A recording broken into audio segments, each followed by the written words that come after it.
Hello, my name is Elgin, and I'm a member at Redeemer, and I'm a Christian.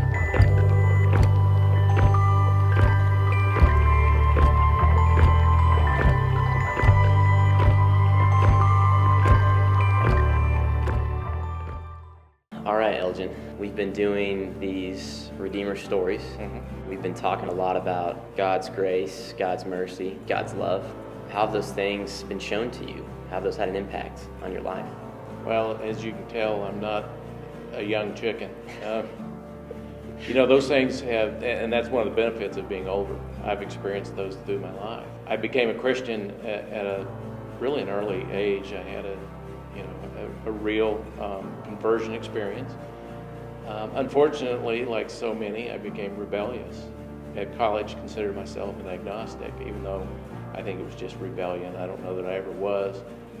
Looking back, there were a few times where I got into trouble, but I always went back to asking God to help me out of those situations, and He answered. But it was just rebellion and arrogance and wanting to do things my way.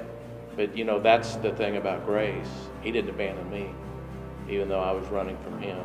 I look back on my life, as I say, I have a few years, and He's always been there. I made mistakes. We're all sinners, and we all need God's grace, and it's always there. He never abandons us, even though we sometimes do try to run from Him. And you probably don't know this, but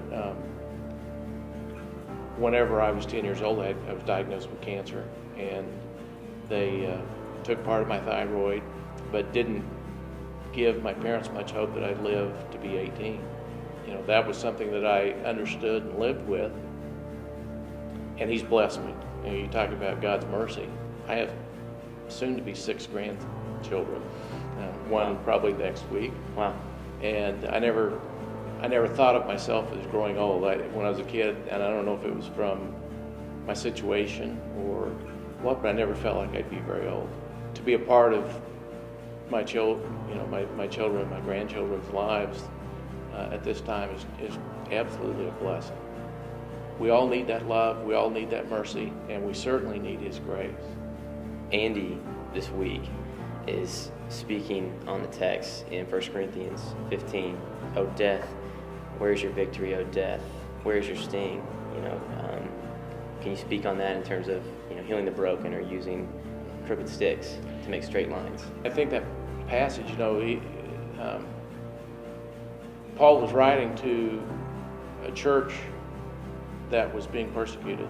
So I think what he was telling in that passage was that keep hope alive, because if you follow through with this, if you stay steadfast, death is only going to be temporary. That you're going to be with Christ always, and you're going to be raised imperishable. And unfortunately, I think in our society here in America, we've kind of lost touch with that fact that we even need Christ. We're so distracted with our entertainment and all of the things we have, all the technology, all the stuff, and we don't have as much, I think, at stake as many people around the world. I know we've talked about the event in Kenya, and there are literally Christians around the world that their lives are on the line.